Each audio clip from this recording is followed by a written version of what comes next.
Merdeka!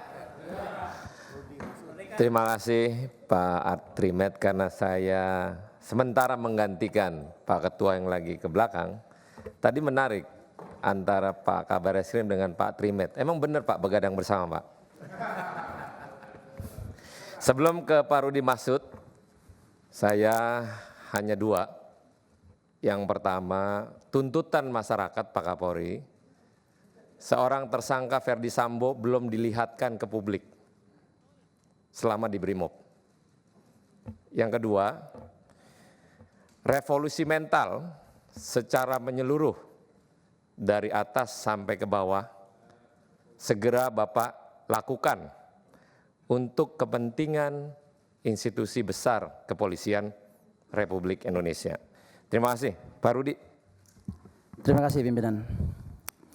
Assalamualaikum warahmatullahi wabarakatuh. Selamat siang pimpinan beserta dengan seluruh rekan-rekan Komisi 3 yang kami banggakan, Pak Kapolri beserta dengan seluruh jajaran. Mudah-mudahan selalu sehat Pak, kuat menghadapi semua ujian dan cobaan ini. Pertama saya ingin menyampaikan Pak, berkaitan dengan Polri secara peranata sosial dan hukum ini adalah sebagai entitas negeri, entitas bangsa ini penting sekali bagi negara. Mengapa Pak? Karena diberikan tugas dan kewenangan yang luar biasa.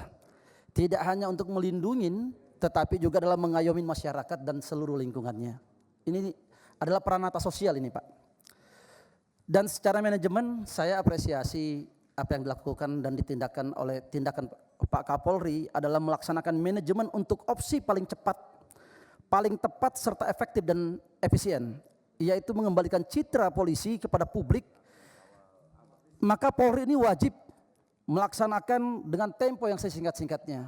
Apa itu Pak? Adalah komitmen Pak Kapolri. Potong kepala ikan busuk itu Pak. Itu adalah komitmen dari Pak Kapolri. Tetapi menurut saya Pak, ada juga hal yang harus dilakukan Pak Kapolri, bukan hanya komitmennya, tetapi juga adalah pemberantasan ini harus wajib dilaksanakan, bukan hanya potong kepalanya saja Pak. Tetapi ekornya pun juga harus ditebas, badannya juga harus dibakar Pak. Ini baru menunjukkan tindakan dari presisi Pak Kapolri ini. Kami apresiasi Pak untuk hal itu. Dan juga ada beberapa hal Pak yang menjadi pertanyaan seluruh publik saat ini adalah berkaitan dengan mengapa kejadian ini bisa terjadi di rumah petinggi Polri Pak, yang notabene adalah polisinya polisi. Di mana kepemimpinan Polri ini Pak, tentunya yang menjadi pertanyaan kita adalah membiarkan terjadinya malpraktek. Penyidikan yang luar biasa ini tentunya bukan hanya di mata Kapolres Pak, tetapi juga di mata Kapolda, bahkan juga mungkin di mata Kapolri Pak. Nah yang saya juga ingin tanyakan adalah, bukankah kewajiban seorang Polri bila mana menemukan TKP ini untuk menjaga status quo-nya? Karena kenapa di sini terjadi rekayasa Pak? Terutama adalah berkaitan dengan kerusakan segala yang terjadi di tempat TKP. Hilangnya juga barang bukti, ini juga menjadi persoalan Pak. Karena dalam peristiwa ini seolah-olah terjadi justru pembiaran. Karena kenapa Pak? Sengaja di TKP ini dirusak ini barang-barang yang menjadi alat bukti ini. Nah yang repotnya Pak adalah segerombolan Pak, sekelompok polisi propam yang mestinya notabene sebenarnya tidak punya kewenangan di dalam melaksanakan mengolah TKP. Ini yang menjadi masalah, bukan hanya melanggar prosedur Pak, tetapi adalah merendahkan kualitas profesional penyidikan, dan yang lebih repotnya lagi adalah mengkhianati sumpah jabatan, tribrata dan catur prasatya. Sekali lagi Pak, tanpa menampilkan rasa kemanusiaan yang harusnya dijaga dan dijunjung tinggi oleh Polri, apalagi korbannya ini adalah anggota Polri sendiri Pak. Ini perlu menjadi diungkap kasus ini Pak seterang-terangnya, agar masyarakat kita ini mengetahui bahwa Polri kita ini adalah Polri yang presisi.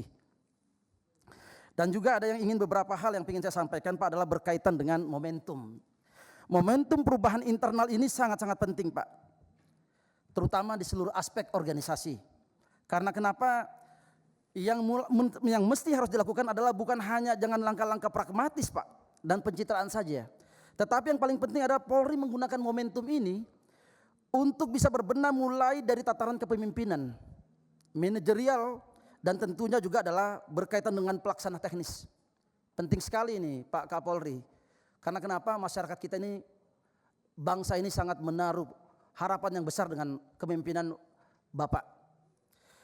Dan juga saya ingin sekali Pak menginginkan bahwa kita menginginkan bahwa Polri kita ini Pak adalah satu di dalam internal kepolisian ini. Tentunya saya mengharapkan bahwa tidak ada polisi-polisi kita ini Pak yang melacurkan diri, terutama kepada penjahat Pak. Ini menjadi permasalahan Pak, karena kenapa? Bapak apapun bentuknya yang harus dilakukan Pak adalah berkaitan dengan jaringan 303. Mau benar ataupun mau salah, mesti harus Pak Kapolri memberikan jawaban itu. Mau benar ataupun mau salah Pak. Yang kedua adalah berkaitan jika di dalam kegiatan ini ternyata memang ada kesalahan, maka harus ditindak. Apapun jabatannya Pak, apakah itu pejabat tinggi, Kapolda, Kapolres Pak, ini harus Pak dilakukan ini. Dan yang paling utama adalah mengusut berkaitan dengan TPPU-nya Pak. Yang berikutnya saya juga mengharapkan sekali bahwa polisi ini harus berdaulat pada hukum dan kewenangannya. Jangan sampai kewenangannya ini Pak digadaikan, kewenangan Polri kita ini. Dan yang paling repot adalah berkaitan dengan justru kejahatan ini yang berdaulat untuk mengeksploitasi kewenangan daripada Polri. Sekali lagi Pak Kapolri, potong kepala ikan busuk ini yang menjadi slogan Bapak, masyarakat kita sangat menunggu daripada tindak tanduk Pak Kapolri. Akhirul kalam, wallahu muwaffiq ila aqwamit thariq. Wassalamualaikum warahmatullahi wabarakatuh. Pak Iksan. Perpanjang dulu pimpinan. Terima kasih. Saya perpanjang dulu ya. Sampai jam berapa nih? Jam 3 lah Ketua, langsung aja. Jam 1. Jam 3 Ketua. Saya perpanjang dulu sampai 13.30 ya.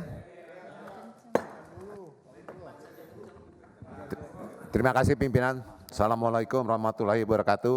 Pimpinan Komisi 3, rekan-rekan Komisi 3, Pak Kapolri, Pak Wakapolri beserta jajaran Polri yang pada malam ini, pada siang ini lengkap sekali. Sudah banyak yang ditanyakan oleh kawan-kawan Bapak. Mungkin karena pertanyaan saya juga untuk mempersingkat waktu tidak mau mengulang-ulang lagi. Saya hanya tadi kebetulan saya mau bertanya, sudah ditanya oleh Pak Jeki, sampaikan oleh Pak Jeki. Saya juga belajar dari pengalaman ini Pak. Ini suatu kejadian yang rasanya unbelievable, tidak bisa dipercaya Pak. Seorang bintang 2 bisa melakukan hal seperti itu. Jadi saya mendukung sekali apa yang diusulkan Pak Jeki tadi. Mungkin karena Bapak kan kalau mau naik pangkat, mau sekolah segala macam itu melalui suatu proses, ada psikotes, ada segala macam. Begitu sudah selesai Sespimti, kan itu udah lepas semua.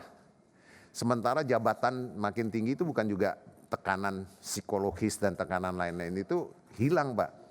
Makin tinggi kita makin berat dan tanggung jawab psikologisnya juga pasti lebih berat. Jadi belajar dari pengalaman ini mungkin apa yang disampaikan Pak Jeki tadi, saya juga mendukung untuk umpamanya hal-hal seperti ini dalam rangka penempatan jabatan, walaupun dia katanya jabatan bintang atau itu adalah prerogatif presiden atau dengan SK presiden, tetapi proses psikotes ini belajar dari pengalaman ini sekali lagi untuk dilakukan psikotes Pak, untuk mengenal kembali kejiwaannya yang terakhir psikologisnya dia setelah dari Sespimti yang mungkin sudah 4 tahun, 5 tahun segala macam ini. Yang tentu pengalaman-pengalaman ini bisa mempengaruhi psikologis yang bersangkutan. Karena ini suatu kejadian yang unbelievable Pak, tidak bisa dipercaya Pak, seorang bintang 2 bisa melakukan hal seperti itu. Ya atau kita kalau orang di lapangan atau ngomong itu nggak usah sampai begitulah kalau mau melakukan seperti itu.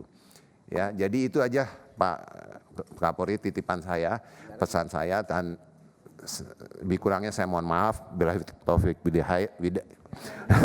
hidayah. Wassalamualaikum warahmatullahi wabarakatuh.